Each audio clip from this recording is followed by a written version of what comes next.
All right, so hello everyone. We want to welcome you all back to the Fireweed Inn and Tavern. I'm your host Soren, and we have a guest co-host today. Please welcome Giggles to the halftime Hi. crew. So this is our show within a show, and we appreciate you all joining us. Today we'll be continuing our new interview segment, but before we do, we'd like to give a shout out to some very talented artists. So as you may have already noticed, we have some beautiful artwork hanging in our tavern, courtesy of Pukwudgie and Soft Brambles. You will also notice the many legendary memes created by our amazing viewers like Aiko, Poop the Raccoon, Mr. Mini Mopsy, and so many others.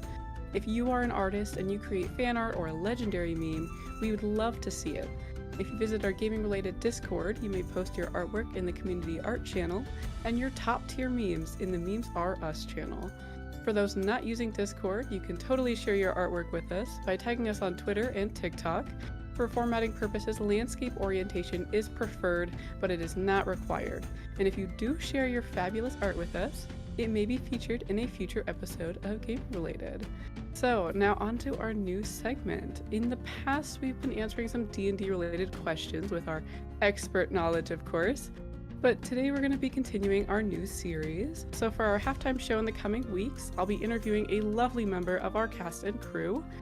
Before we do get started, a quick reminder to those hanging out with us for the halftime show, you are more than welcome to send in questions for our guests to answer using your channel points.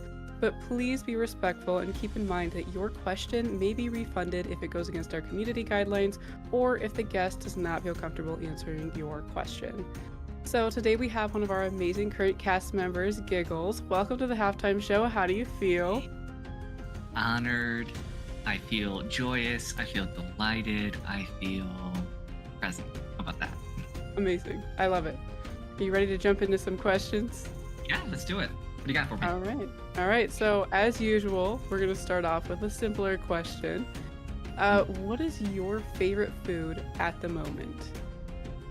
Oh yeah, sushi. Like, not even a hesitation. Oh. I love sushi. I love sushi all the time. It doesn't have to be right now. It can be anytime. But I will answer that same answer consistently, time immemorial. What is your favorite kind of sushi? In general, I do like a good spicy tuna roll, but my favorite is probably a Playboy.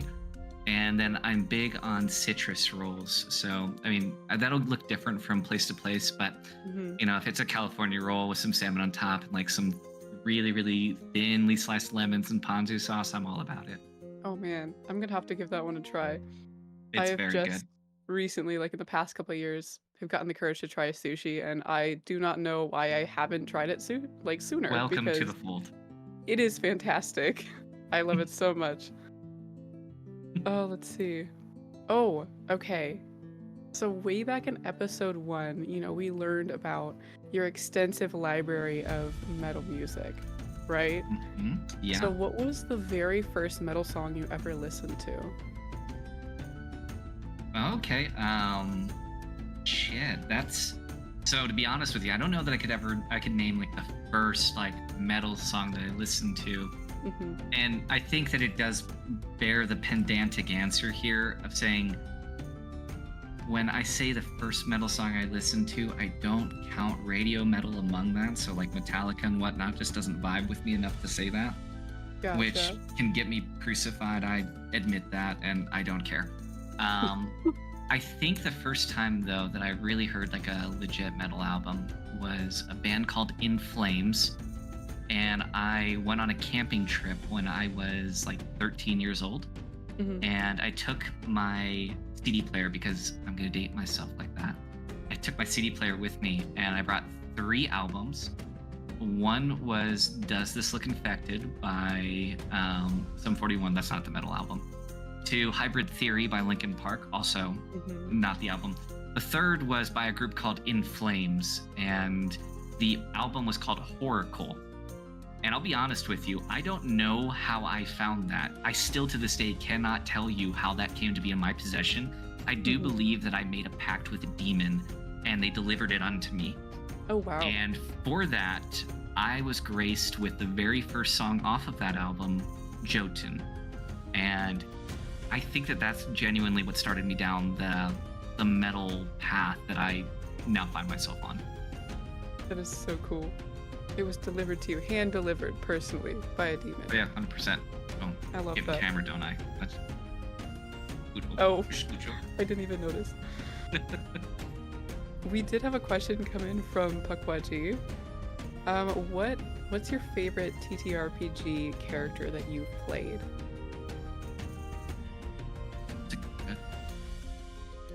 And he knows so many of my characters that I have played too. I had a character that I played once upon a time in a couple of different iterations, but essentially a ranger named Dyer Sigvaldson. And Dyer was a character I played predominantly in like role-playing capacities. First in like Guild Wars 2, I eventually made him into a character that I played in a tabletop role-playing game.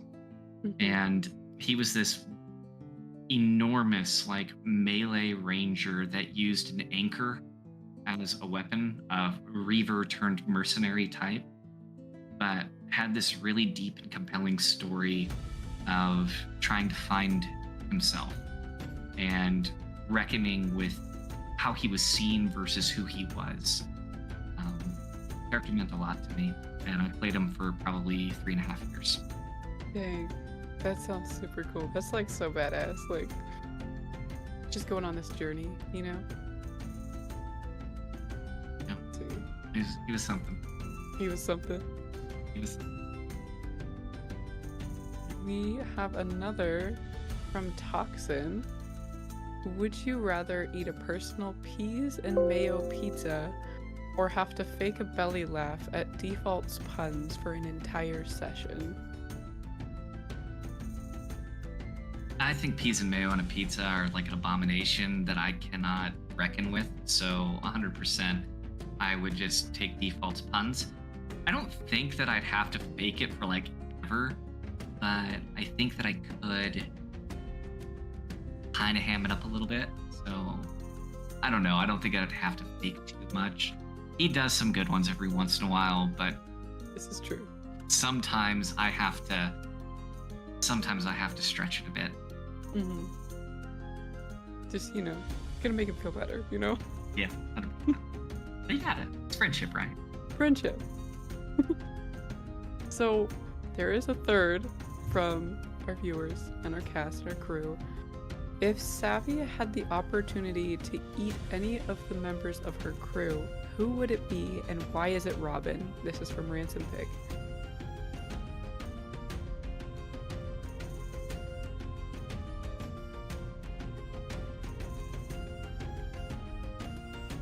Probably Camille. You're welcome, Mopsy and Puck. I give you that as a gift. Oh my gosh. Oh boy. They're gonna have fun with that one. Oh jeez. Oh, Yeah, this is, I stand by okay. that one. You stand by that one? I stand by that. Okay. Alright. Alright. Camille it is. We are gonna hop back to your metal music. How many songs do you estimate are in your music archives? It's going to sound like an outlandish number, but I'm going to tell you that I feel pretty confident in how I can back this up. Mm-hmm. I think it's over 12,000. It might push 15. I can tell you confidently that last I checked, my active collection was just shy of 1,500 albums. Holy So moly. I suspect that each of those, if they're averaging like 8 or 9 a piece, yeah, that gets us to like 12 to 15,000 pretty easy. That's actually insane. That is mad impressive. Like, I mean, wow, 15K. I mean, that's crazy to think about. Like, and some of those songs are like it's a problem. 8 minutes. Oh, some of them are 45 minutes, an hour. I have recommendations for days. Literally days, it turns Amazing. out. Like, literally. I wonder. I kind of want to know the total hours, like, I of don't even know how I music. would calculate that, sincerely. Like, I bet I could probably dig in and find that, but like, just trying to manually add that up, I think would be an exercise in madness. If you do find out, I would love to know because I bet that number is insanely high. Yeah, it's more than I'll ever listen to. I mean, and the truth of it is because you could, and I think it's fair to look at that and be like, well, do you actually listen to all of that? No, of course not. Right? Mhm. Like, the beauty of it though is that I'll have these albums that I get the chance to rediscover consistent. I do have 100, I'd say like maybe 10% of that are albums that I consistently come back to time and time again. Mhm. Kind of like my favorites of all of them. But most of them, they're things I kind of just toss in my library, and when I put things on shuffle and whatnot, I just find what pops up. Mhm. And, in truth, like I recognize that some of those things are going to be, 2, 3 years, 4 years between listens. Like I kid you not, I just today stumbled back upon an album from 2018 that is absolutely incredible, and I'll binge on it for the next couple of weeks, but then I Mhm. probably won't like keep it around for much longer. There's kind of an ebb and a flow when you have something Gotcha. like that. But that's part of what I love about it is just this really organic expression and exploration. That's so freaking cool. Oh man. Well, if you want to share your current album, I would love to give it a listen. Deal. I still haven't gone through all of the albums that you sent me, but I am going to. I'm gonna commit. There's some real headbangers in there, let me tell you. I have just sent you the album by Sulfur Eon called The Scythe of Perfect. Cosmic Chaos. May you Ooh, have as much enjoyment as I have. thank you. Thank you, thank you, thank you. So we're gonna move on to a D&D related question. What was your first D&D character? Okay, so favorite and first. Okay, my first, you're gonna have to forgive me on this one a little bit because Okay. it's edgy as hell, like, because I made it when I was like 13 years old. Okay, okay. So, the character's name was Convaris Bloodscorn. Scorn was spelled with a K, so Bloodskorn. Oh. And Convaris Bloodscorn was a ranger, a very edgy, broody ranger Mm-hmm. that was definitely not absolutely was my first foray into role playing of a spicier nature, we'll say. Mm-hmm. Got tangled up with a vampire and Oh. had this very, looking back, I'm like, what kind of shit did I expose myself to when I was like 13 years old? But definitely had this like sordid relationship with a vampire that lasted for a long little while. Also was this character that had like a passion for ridding the world of divinity because I was an angsty 13-year-old with a hatred against God and divinity in general. So of course I manifested that shit into a character, I mean, as one does. as one does. Amazing. You know what? I love that for you. I'm not even gonna judge because you know what?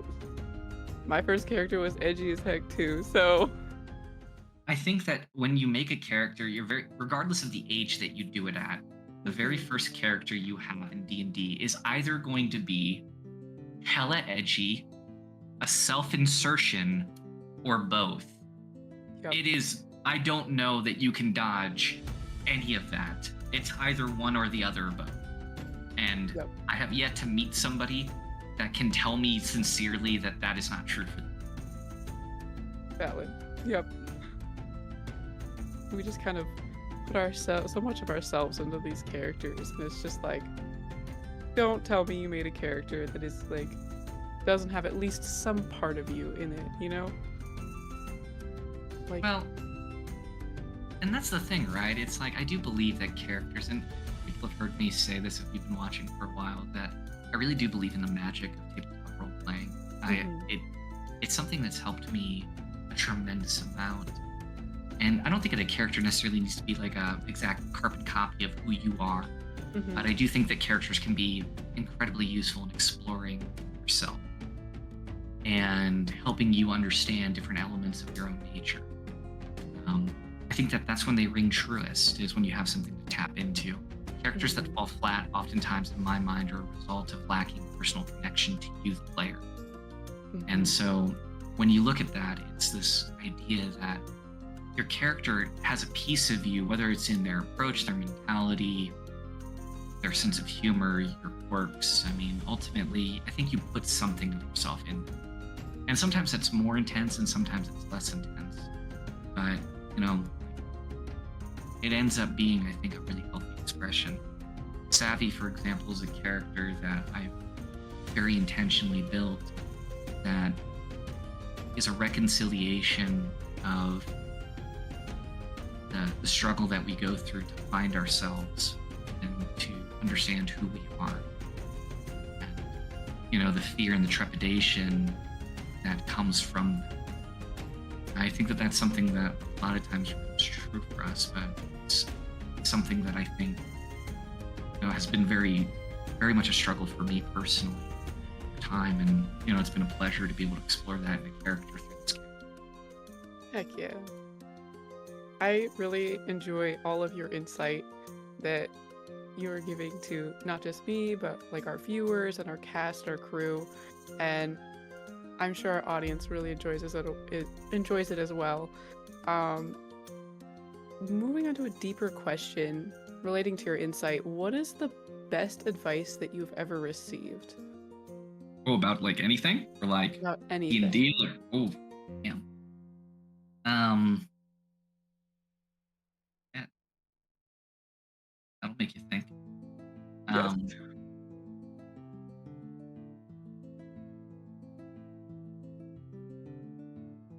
yeah, I think that the best thing that I received as advice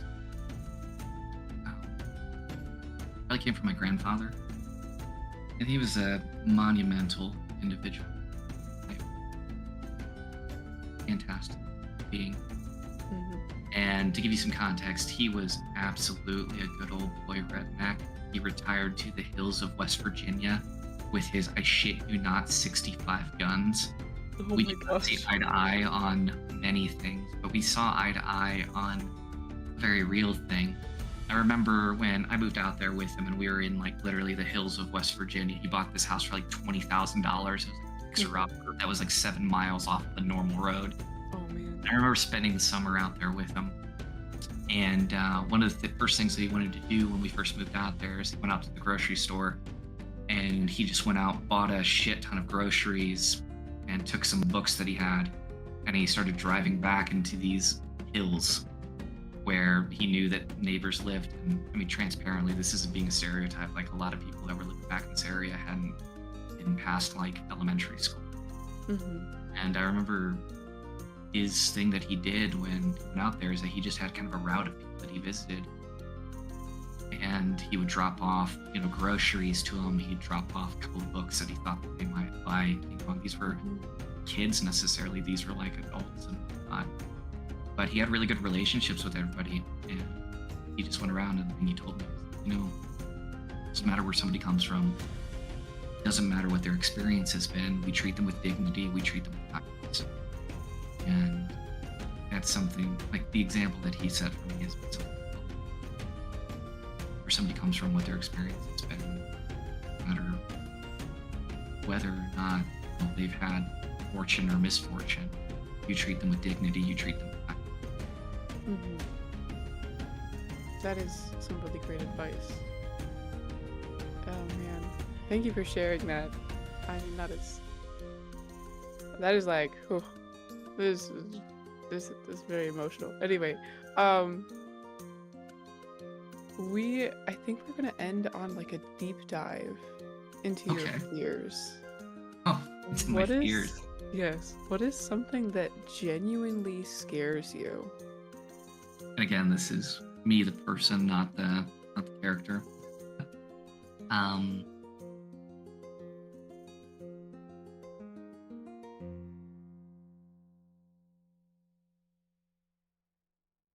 I think that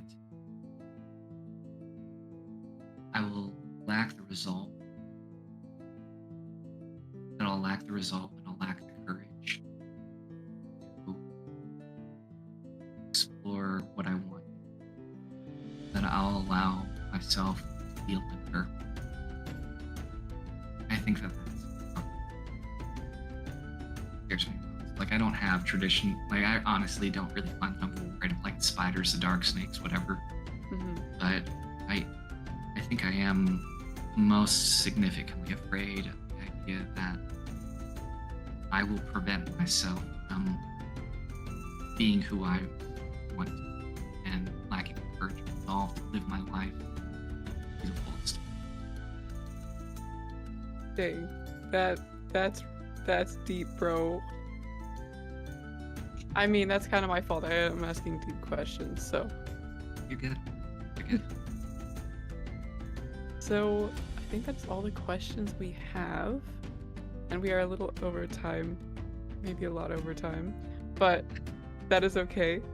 I've been given permission before.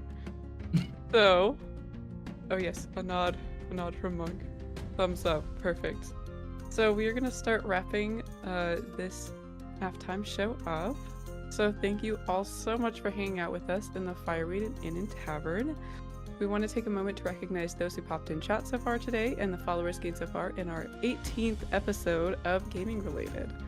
So please forgive me if I mispronounce your name. I'm going to try my best to get them right. So first up we have Mr. Mini Mopsy, Puckwudgie, Boop the Raccoon, Ash, Dankaji20, I hope I pronounced that right, Lord Sirid, Sack Border, and the cast and crew. To those of you returning, welcome back, and to those of you new to Gaming Related, welcome. We are so happy to have you all here. Before we direct your attention back to Monk and the lead cast, don't forget to check out our social media platforms on TikTok, YouTube, Discord, and Twitter for clips, announcements, and other fun content. Thank you all so much for joining Giggles and I for our 18th intermission show. Thank you so much, Giggles, for joining as co-host today and letting me interview you. We got some super insightful answers for you, and I love to, take a peek inside people's lives and just kind of like get little tidbits and get to know people better. So thank you. Pleasure. So we hope to see you all next Wednesday at the same time. Without further ado, sit back, relax, and enjoy the second half of Gaming Related.